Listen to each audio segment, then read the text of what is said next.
మగువల మనసు దోచే అద్భుతమైన రంగులు, సరికొత్త డిజైన్లతో మీ సిరిమల్లె చీరలు. అందరికీ నమస్కారం. నేను Swaroopa Potlapalli. Welcome to Suman TV. సాధారణంగా ఎవరివైనా అందమైన పలువరసను చూసినప్పుడు దానిమ్మ గింజల్లాంటి పళ్ళు, ముత్యాల్లాంటి పళ్ళు అని అందంగా పోలుస్తూ ఉంటాం.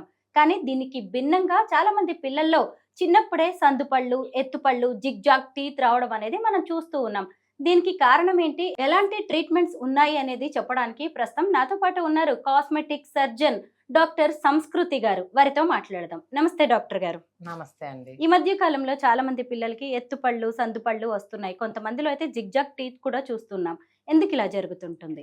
సో దవడ ఎముకల నుంచి టీత్ వస్తాయి. సో దవడ ఎముక డిస్క్రిపెన్సీ అనేది జరుగుతుందండి. అంటే టూత్ జా సైజ్ డిస్క్రిపెన్సీ జరిగినప్పుడు ముందుకి వెనక్కి రావటం అనేది జరుగుతుంది. అండ్ పిల్లలకి పాల పళ్ళు సరైన టైంకి ఊడిపోకుండా కొత్త పళ్ళు డెవలప్ అయ్యేటప్పుడు ఈ పాల పళ్ళు ఉండి పక్క నుంచి పర్మనెంట్ టీత్ రావటము, లేకపోతే ముందో వెనకో రావటమో జరుగుతూ ఉంటుంది. ఇవన్నిటిని మనం కరెక్ట్ చేసుకోవచ్చు. ఇవన్నీ మల్టిపుల్ వేరియస్ రీజన్స్ వల్ల ఈ ప్రాబ్లమ్స్ వచ్చినా వీటన్నిటికీ మనకి సొల్యూషన్ మాత్రం బ్రేసెస్ వేసుకొని కరెక్ట్ చేసుకోవడం ఆర్ అలైనర్ ట్రీట్మెంట్ చేసుకొని కరెక్ట్ చేసుకోవడం.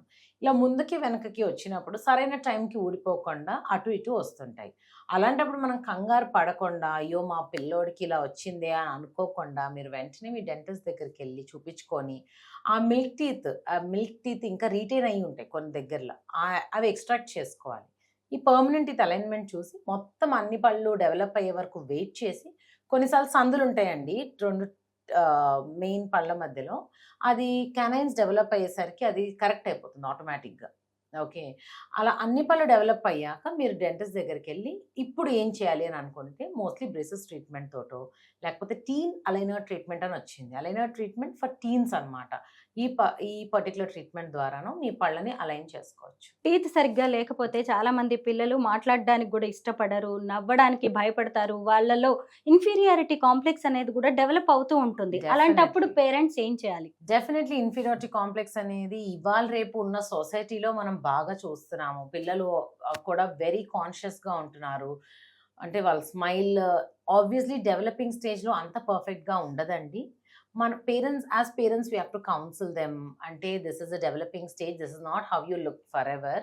మెల్లగా ఇది మారుతుంది నాన్న అని మనం చెప్పుకొని మెల్లమెల్లగా కౌన్సిల్ చేసుకొని డెంటిస్ట్ దగ్గర తీసుకొచ్చి మేము కూడా కౌన్సిల్ చేసి, అఫ్ కోర్స్ దానికి ట్రీట్మెంట్స్ ఉంటాయి కాబట్టి ఇమీడియట్గా మనం రెక్టిఫై చేసేస్తే దే విల్ బి గుడ్. ఇప్పుడు లేటెస్ట్ టెక్నాలజీ ఎంతో అందుబాటులోకి వచ్చింది. మంచి మంచి ట్రీట్మెంట్స్ కూడా ఉన్నాయి కదా.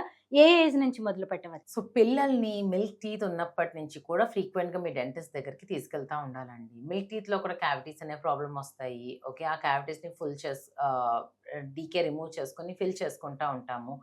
అండ్ ఇది ఒకవేళ మనం ఆ సర్టెన్ ఏజ్లో చేసుకోకపోతే మళ్ళీ ఆ పిల్లల్లోనే ఆ పాల పళ్ళకే రూట్ కెనాల్ చేసుకునే స్టేజ్ కూడా వస్తుంది. అంతవరకు తెచ్చుకోకుండా every 6 months once, 1 year once మీరు తీసుకెళ్తూ ఉంటే మీకు ప్రాబ్లమ్స్ చాలా వరకు కంట్రోల్ చేసుకోవచ్చు.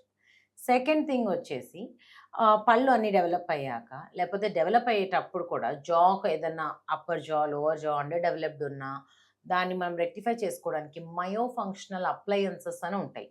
అంటే మన దవడ ఎముక తీసుకొని దాని హెల్ప్ తీసుకొని మసిల్ హెల్ప్ తీసుకొని బేసికల్లీ ఒక పర్టికులర్ జాని ముందుకు తీసుకురావటము, అలాంటిది గ్రోయింగ్ ఫేజ్లో 100% చేసుకోవచ్చు. అంటే ఒక ప్రాబ్లం నుంచి ఒక more than 50% మనకి రిజల్ట్ వస్తుంది. అండ్ ఆఫ్టర్ గ్రోత్ ఆ 13 year ప్యూబర్టీ ఏదైతే హిట్ అవుతారో దాని తర్వాత మనం బ్రేసెస్ చేసుకొని క్లోజ్ చేసుకోవచ్చు. డాక్టర్ గారు, బ్రేసెస్ పెట్టినప్పుడు నెలల తరబడి, చాలా మందికి అయితే 6 months to 1 year కూడా ఉంచుతారు కదా. అలా చాలా కష్టంగా అనిపిస్తూ ఉంటుంది. తొందరగా తీసేయడానికి అవకాశం ఉండదా? సో బ్రేసెస్ అనేది 6 monthsలో అసలు చాలా తక్కువ అవుతుందండి. more than 1 year అనేది జరుగుతూ ఉంటుంది బ్రేసెస్ ట్రీట్మెంట్. సో ఈ బ్రేసెస్ ట్రీట్మెంట్ అనేది మనం టీత్ ఒక పొజిషన్లో వచ్చినప్పుడు యాజ్ ఈజ్గా ఎమ్మటే you can't get them into new position. కొత్త పొజిషన్కి మెల్లమెల్లగా తీసుకురావాలి. మనకి డిజైర్డ్ పొజిషన్ ఒక దాని మీద ఒకటి వచ్చింది, మనం మెల్లగా అవి పక్కన చేసుకోవాలి. కానీ ఒకే రోజులో చేసుకునే ట్రీట్మెంట్ కాదు అది. ఓకే, మెల్లగా minimal force 1 year to 1.5 year అవుతుందండి మీ పిల్లలు కరెక్ట్గా వస్తే. వాళ్ళు కరెక్ట్గా రాలేదు, సరిగ్గా మెయింటైన్ చేయలేదు, ఊరికే బ్రాకెట్ ఊడ తీసేసుకుని వస్తున్నారు, అంటే బ్రేస్ డిస్లాట్ చేసుకుని వస్తున్నారు అంటే more than 1.5 year 2 years పడుతుంది. అంటే ఖచ్చితంగా ఉంచాల్సిందే. ఎస్, 100% ఉంచాలి. బ్రేసెస్ అనే ట్రీట్మెంట్ ఎలా అంటేనండి మీరు ఇంట్లో తీసుకోవడానికి కుదరదు. మేము ఫిక్స్ చేస్తాము, మీ డెంటిస్ట్ ఫిక్స్ చేస్తారు, వాళ్ళే రిమూవ్ చేస్తారు. మీరు ఎవ్రీ మంత్లీ వన్స్ వచ్చి కొంచెం యాక్టివేట్ చేయించుకుంటూ ఉండాలి ట్రీట్మెంట్. మంత్లీ వన్స్ మమ్మల్ని చూసి మేము పలానా మీకు ఇన్స్ట్రక్షన్స్ చెప్తాము, యాక్టివేట్ చేస్తాము, పంపిస్తాము. మెయింటైన్ చేసుకుంటూ ఒక సిస్టమేటిక్గా ఉంటే it's a very happy procedure. మనం మెయింటైన్ చేసుకోకుండా ఇగ్నోర్ చేస్తూ నెగ్లెక్ట్ చేస్తూ భయపడుతూ వెళ్ళకుండా ఉంటే it is a complex procedure. పిల్లల్లోనే కాదు పెద్దవాళ్ళలో కూడా కొత్త పళ్ళు వస్తూ ఉంటాయి. విజ్డమ్ టీత్ అంటాం దాన్ని, విజ్డమ్ టీత్ అంటాము, అలాగే జ్ఞానదంతం అని కూడా అంటాం. ఏ ఏజ్ లో వస్తూ ఉంటుంది? అవసరమా అసలు ఆ టీత్? విజ్డమ్ టూత్ అనేది 18 to 23 ఏజ్ మధ్యలో వచ్చే టూత్ కాబట్టి దాన్ని విజ్డమ్ టూత్ అంటారు. అంటే మనం ఫుల్ పెద్దోళ్ళు అయ్యాక మనకి మెచ్యూరిటీ అన్ని వచ్చాక ఎరప్ట్ అయ్యే టూత్ కాబట్టి that is called as wisdom tooth. It has no relationship with your wisdom. Okay, మనకి విజ్డమ్ వచ్చాక వస్తుంది కాబట్టి that is name like that. Okay, that is called third molar. మనకి ఇదివరకు రోజుల్లో ఏన్షియన్ డేస్లో దవడ ఎముక చాలా పెద్ద పెద్దగా ఉండేవి. థర్డ్ మోలార్ ఎరప్ట్ అవ్వడానికి చాలా ఇనఫ్ స్పేస్ అనేది ఉండేది. ఇప్పుడు మన జనరేషన్లో మనకి 2 మోలార్సే కష్టంగా పడుతున్నాయి. థర్డ్ మోలార్ అనేది రావడానికి ఎక్కడా ప్లేస్ ఉండదు. సో అటు ఇటు వంకరగా వస్తూ ఉంటాయి అన్నమాట. సో ఈ థర్డ్ మోలార్ అనేది సగం సేపు ఇలా ఎముకలో ఆగిపోవటం, లేకపోతే ఇలా హారిజాంటల్గా ఎముకలో ఉండటం ఇలా జరుగుతూ ఉంటుంది. సో అలాంటప్పుడు ఆ పంటిని మనకి ఇబ్బంది కలిగిస్తున్నప్పుడు రిమూవ్ చేసుకోవాలి. ఎముకలోనే ఉంది, బోన్లో ఇలా అడ్డంగా ఉంది అంటే మనం టచ్ చేయాల్సిన అవసరం లేదు. విజ్డమ్ టూత్తో మనం నమిలి తినేదంటూ ఏమి ఉండదండి. మనకి ఈ 2 దవడ పళ్ళు సరిపోతాయి మనకి నమిలి తినడానికి.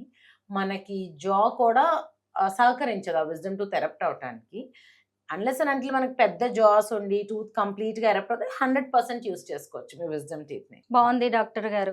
మీ దగ్గరకు గనక పిల్లల్ని తీసుకొస్తే ట్రీట్మెంట్ కంటే ముందే వాళ్ళకి మంచి ట్రీట్మెంట్ మోటివేషన్ మీ ద్వారా అందుతుంది అనిపిస్తుంది. డెఫినెట్లీ నాకు ఈ మధ్యన కౌన్సిలింగ్ ఎక్కువ చేసి ట్రీట్మెంట్ కౌన్సిలింగ్ ఎక్కువ చేయాల్సి వస్తుంది. బికాస్ చిల్డ్రన్ ఎంత ఎఫెక్ట్ అయి ఉన్నారు అంటే వాళ్ళు ఫీల్ అవుతున్నారు, ఇలా పెట్టుకొని స్మైల్ చేస్తున్నారు.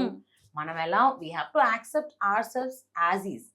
మనం ఫస్ట్ నచ్చాలి, తర్వాతే మనం వాటికి అడ్జస్ట్మెంట్స్ చేసుకుంటాం. అడ్జస్ట్మెంట్ చేసుకుంటేనే మనం నచ్చకూడదు, కానీ అడ్జస్ట్మెంట్ ఫర్ బెటర్మెంట్ 100% చేసుకోవాలి. Correct doctor. Thank you so much. You welcome.